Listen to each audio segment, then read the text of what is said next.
La vie chrétienne est ancrée dans la liturgie. Et la liturgie retourne toujours à la vie quotidienne, dans les rues, dans les bureaux, dans les moyens de transport. Et là se poursuit le dialogue avec Dieu. Celui qui prie est comme un amoureux qui porte toujours dans son cœur la personne aimée, où qu'il se trouve. Tout en effet est assumé dans ce dialogue avec Dieu. Chaque joie devient un motif de louange. Chaque épreuve est l'occasion d'une demande d'aide. La prière est toujours vivante dans la vie, comme un feu de braise, même quand la bouche ne parle pas, mais que le cœur parle. Toute pensée, même apparemment profane, peut être imprégnée de prière. Même dans l'intelligence humaine, il y a une dimension de prière. En effet, celle-ci est une fenêtre qui ouvre sur le mystère. Elle éclaire les quelques pas qui se trouvent devant nous et s'ouvre ensuite à la réalité tout entière. Cette réalité qui la précède et la dépasse. Ce mystère n'a pas un visage inquiétant ou angoissant, non. La connaissance du Christ nous rend confiants, que là où nos yeux et les yeux de notre esprit ne peuvent pas voir, il n'y a pas le néant, mais quelqu'un qui nous attend. Il y a une grâce infinie. Ainsi, la prière chrétienne transmet au cœur humain une espérance invincible.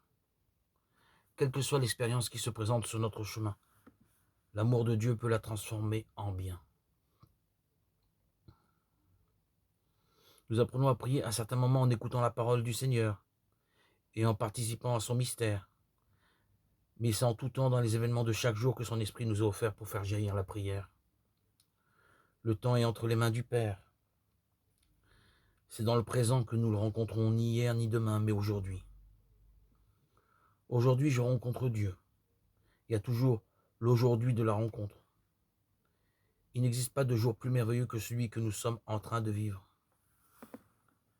Certaines personnes vivent en pensant toujours à l'avenir, mais l'avenir sera meilleur. Ils ne prennent pas l'aujourd'hui comme il vient. Ce sont des gens qui vivent dans l'imaginaire, qui ne savent pas saisir l'aspect concret de la réalité. Aujourd'hui, c'est réel, c'est concret. La prière a lieu dans l'aujourd'hui. Jésus vient à notre rencontre aujourd'hui, dans cet aujourd'hui que nous sommes en train de vivre. Dans cet aujourd'hui que nous sommes aujourd'hui en train de vivre, d'accomplir, d'agir. C'est la prière qui transforme cet aujourd'hui en grâce, ou plutôt qui nous transforme. Elle apaise la colère, elle soutient l'amour, elle multiplie la joie, elle donne la force de pardonner.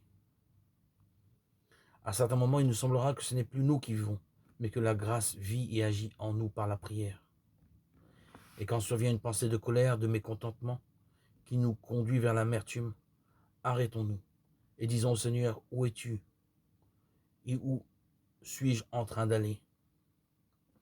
Le Seigneur est là, le Seigneur nous donnera la parole juste, le conseil pour avancer, sans se fier de la négativité. Car la prière, pour utiliser un mot profane, est toujours positive. Toujours, elle te fait avancer. Chaque jour qui commence, s'il est accueilli dans la prière, s'accompagne de courage. Si bien que les problèmes à affronter ne sont plus un obstacle à notre bonheur, mais des appels de Dieu, des occasions pour le rencontrer. Et quand on est accompagné par le Seigneur, on se sent plus courageux, plus libre et aussi plus heureux.